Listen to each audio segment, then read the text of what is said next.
हाजी गुलाम Mohammad Azam education trust आज से 15 साल पहले 2 प्राइमरी स्कूल और 2 हाई स्कूल चलाता था और ये सारी चीजों की तादाद थी 2000 बच्चों की।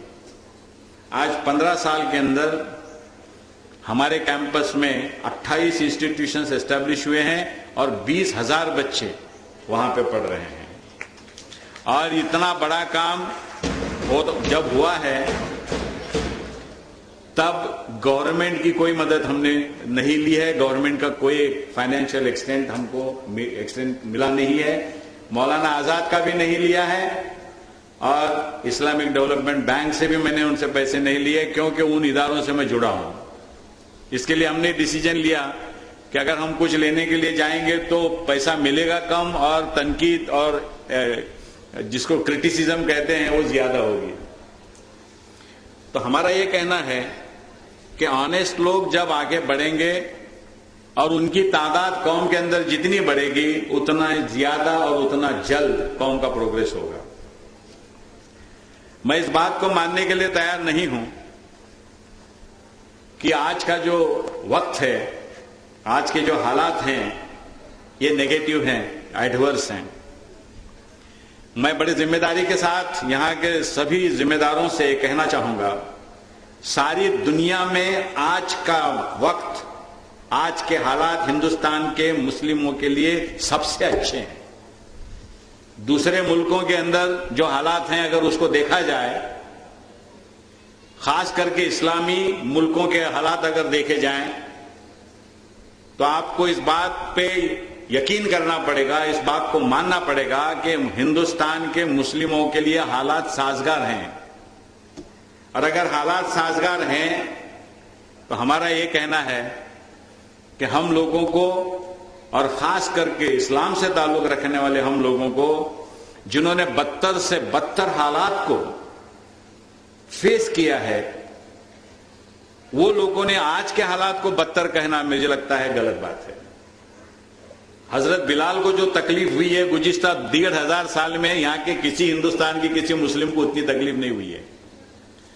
जो नेगेटिव सर्कमस्टेंसेज अरबस्तान में थे, ऐसे कोई नेगेटिव सर्कमस्टेंसेज आज इस मुल्क में मुस्लिमों के लिए नहीं है। और उन दिनों में 15 साल के अंदर सारी दुनिया के ऊपर राज करने वाले हम लोग, जहां पे इलेक्ट्रिसिटी नहीं थी, रास्ते नहीं थे, पानी नहीं था, लॉ एंड ऑर्डर नहीं था, ना लीडरशिप थी, ना पैसा था, कुछ भी नहीं था, और ऐसे हालात में सिर्फ हरकत और हिजरत के बलबूते के ऊपर 15 साल में सारी दुनिया को जीतने वाले हम लोग आज हम हालात बदतर हैं ऐसा कहकर अपनी नाकामियों को छुपाने की कोशिश करते हैं। हमारा यह कहना है कि आने वाले इस एरिया में तो मुझे लगता है कि 1950 में आप पावर से जरा दूर हो गए। हम तो 400 साल पहले, पूना वाले दूसरे जो वेस्टर्न महाराष्ट्र के लोग हैं, हमारे पास 400 साल से पावर्स नहीं है।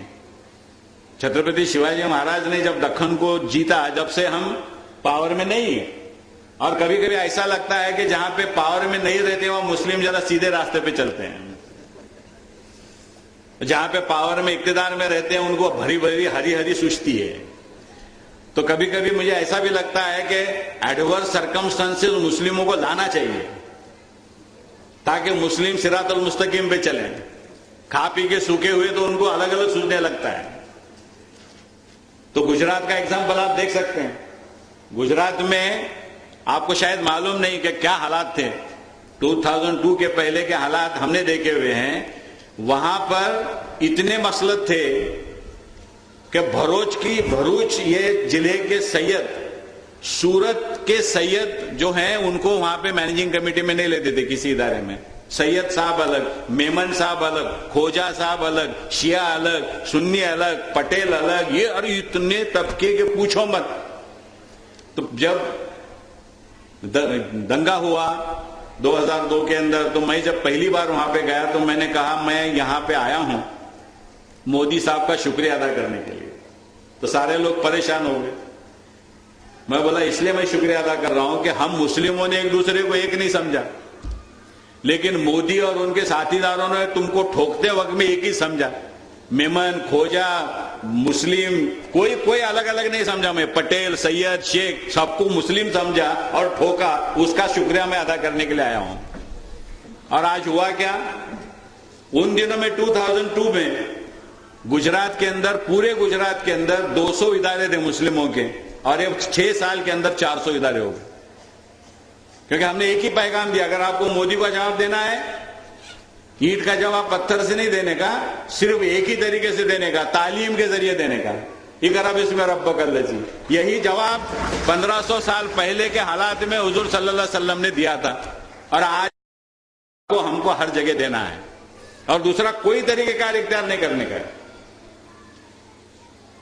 हमने तो ये डिसीजन लिया है, और बड़ी हम खुशकिस्मत हैं, मैं आपकी मालूमात दे रहा हूं, क्योंकि मुस्लिम हो या नॉन मुस्लिम हो, जो पॉलिटिक्स के अंदर हैं, और आज का पॉलिटिक्स जो आज से 50 साल पहले या 25 साल पहले के पॉलिटिक्स से बिल्कुल अलग है। आपको मानना पड़ेगा कि आज के पॉलिटिक्स का सोशल वर्क से कोई संबंध नहीं रहा, टोटल अलग हो गया है। पहले सोशल वर्क के जरिए पॉलिटिक्स में जाया जाता था, और आज पॉलिटिक्स में जाने के लिए कोई सोशल वर्क करने की जरूरत नहीं है। पैसा लाइए, बॉडी से दिमाग इस्तेमाल नहीं करने का, बॉडी का इस्तेमाल करने का, और कुछ जात के और मजहब के कैलकुलेशन का इस्तेमाल करने का, और उससे पॉलिटिक्स करते रहने का।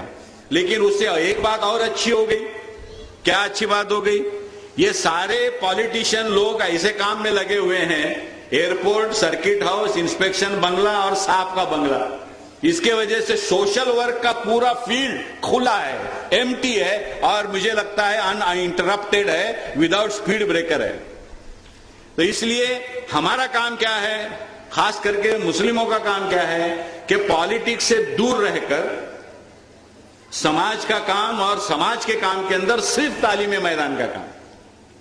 हम चाहते हैं कि पूरे मराठवाड़ा में जहां पे भी हम लोग मिले, फिर वो मैयत में मिले, शादी में मिले, कैंटीन में मिले, रेलवे स्टेशन पे मिले, जहां पे भी मिले, सिर्फ तालीम की बात हो और कुछ न हो। और यहां से रेवोल्यूशन होने वाला है। और मुझे लगता है कि ये सिलसिला औरंगाबाद में शुरू हो चुका है। कि जिस तरीके से यहां पे रिजल्ट हम देख रहे हैं, जिस तरीके से हम देख रहे हैं कि टीचर्स लोगों का कमिटमेंट, मैनेजमेंट का इन्वॉल्वमेंट, पेरेंट्स का इन्वॉल्वमेंट, इन चीजों को जो देख रहे हैं, मुझे ऐसा लग रहा है कि मराठवाड़ा और खास करके औरंगाबाद पूरे मराठवाड़ा को लीड करने के लिए तैयार हो चुका है। आप जानते हैं कि एक अच्छे एजुकेशन के लिए अच्छा इंफ्रास्ट्रक्चर लगता है, अच्छे टीचर्स लगते हैं, पेरेंट्स का इन्वॉल्वमेंट लगता है, बच्चों का इन्वॉल्वमेंट लगता है, और समाज का सपोर्ट लगता है। आप और हम जब पढ़ते थे तब एजुकेशन के लिए एक ही चीज लगती थी, अच्छा टीचर, क्योंकि वही अब्बा जान था, वही अम्मी जान था, वही सोशल वर्कर था, वही मैनेजमेंट था, और वही सब कुछ था। और अभी ये 25-30 साल में सब माहौल बदल गया है। अभी सबको जिम्मेदारी निभानी है। 1/3 responsibilities of the student, 1/3 responsibilities of the parents, and 1/3 responsibilities of the teacher. और ये कॉम्बिनेशन हम लोगों को एक्सेप्ट करना पड़ेगा, और जो लोगों ने इस कॉम्बिनेशन को एक्सेप्ट किया है, वहीं पर आपको अच्छी तालीम की शुरुआत नजर आती है। और ये काम यहां पर सरोश वालों ने बड़े बेहतरीन तरीके से करने की जो कोशिश की है, इससे हम अट्रैक्ट हुए हैं। और हम बहुत दिनों से एक स्कीम लेके घूम रहे हैं कि हर डिस्ट्रिक्ट पे, हर डिस्ट्रिक्ट प्लेस के ऊपर एक अच्छी इंग्लिश मीडियम की स्कूल हमारे आजम कैंपस के जरिए बना के वहां के लोगों के ताबे में देना। और जब हम औरंगाबाद आए तो हम जब इनके साथ में इंटरैक्ट किए तो हमको लगा कि यहां पे पोटेंशियल है, और ये पोटेंशियल हम लोगों ने एक्सप्लॉइट करने के लिए हमने एक ड्यूटी बोलकर यहां पर हम आए हुए हैं, कोई उपकार करने के लिए नहीं।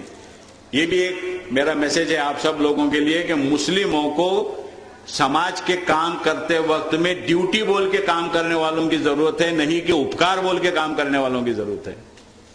क्योंकि उपकार बोल के काम करने वालों ने बहुत सत्यानाश किया है, क्योंकि उनको थैंक यू लगता है, और किसी वजह से थैंक यू नहीं दिए तो पूरा उठा के तोड़ फोड़ के चले जाते हैं।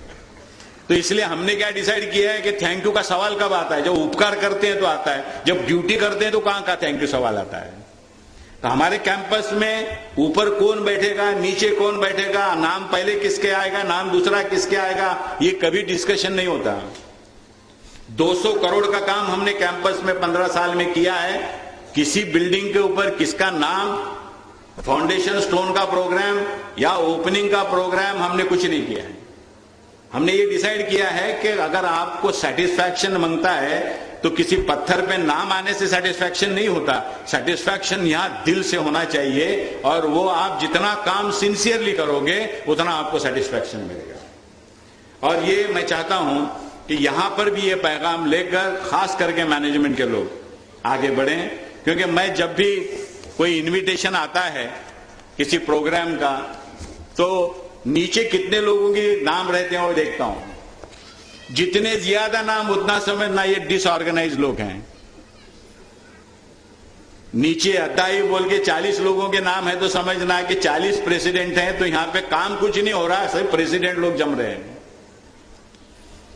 हमारा ये कहना है कि एक प्रेसिडेंट जहां पे होता है वहां पे काम होता है, और जहां पे मैनेजमेंट के अंदर प्रेसिडेंट को सुनने वाले और फॉलो करने वाले लोग होते हैं वहां पे काम होता है। और जहां पे ज्यादा लोग बोलने वाले और ज्यादा लोग पूछने वाले होते हैं वहां पे मीटिंगें होती हैं, काम नहीं होता। वो भी दौर हमने देखा है कि हमारे पास कैंपस में मीटिंग के मिनट्स बुक इतनी मोटी होती थी और जगह के ऊपर एक आधा इंच का पानी का नल भी नहीं लगता था, और आज हमारी मिनट बुक इतनी छोटी है और 200 करोड़ का काम हुआ है। जितना ज्यादा काम होना है वहां पे डिसिप्लिन वाले मैनेजमेंट में लोग जब आते हैं तो काम ज्यादा होता है, मीटिंग और मिनट्स कम हो जाते हैं, और जहां पे मीटिंग ज्यादा होती है वहां पे काम कम हो जाते हैं।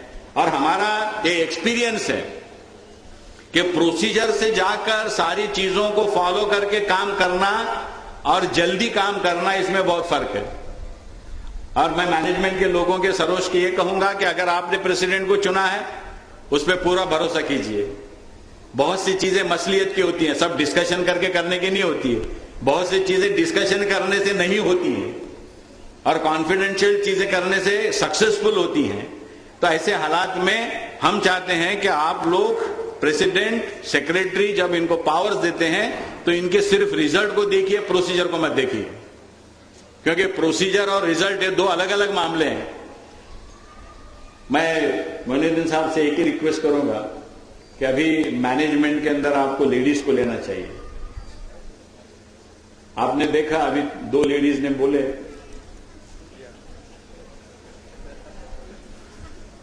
हमारे मैनेजमेंट में हमने उनको लाया हुआ है, क्योंकि जब तक 50-50 नहीं होगा, हम यहां पे देखिए 3 और 3 6 बराबर सामने बैठे हुए हैं, तो मैनेजमेंट में 50% लेडीज जब आएंगी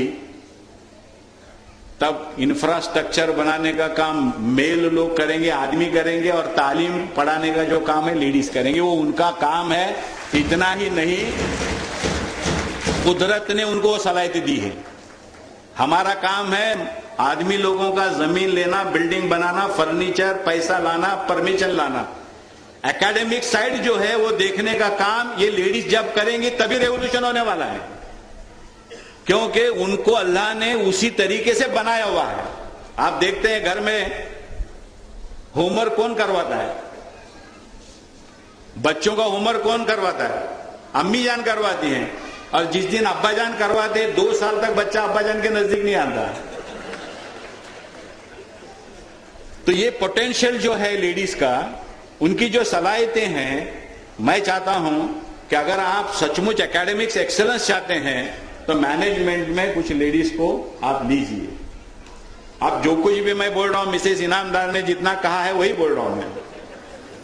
पीर भाई साहब का मामला अलग है, उन्होंने 1 लाख रुपए का अनाउंसमेंट किया और मिसेस पीर भाई को पूछा तक नहीं। अब जो भी रिएक्शन शाम को उन पे होने वाली है, वी आर नॉट रिस्पॉन्सिबल। एक नौजवान 2-3 लोगों को भी मैनेजमेंट में आप लीजिए, ताकि वो फील्ड में, बॉम्बे जाना है, दिल्ली जाना है, रात में निकलना है, दिन में निकलना है, बारिश में निकलना है, तो ये काम ये नौजवान करेंगे। और इन नौजवानों को आपको गाइडेंस देने का काम करना है, कोच का काम आपको करना है। और जब टीम कोच और प्लेयर के साथ में बनती है तो गोल मारती है, और सिर्फ प्लेयर वाली टीम होती है तो भी गोल खाती है, और सिर्फ कोच वाली टीम रही तो भी गोल खाती है। तो ये कॉम्बिनेशन हम चाहते हैं कि आप यहां पे करें।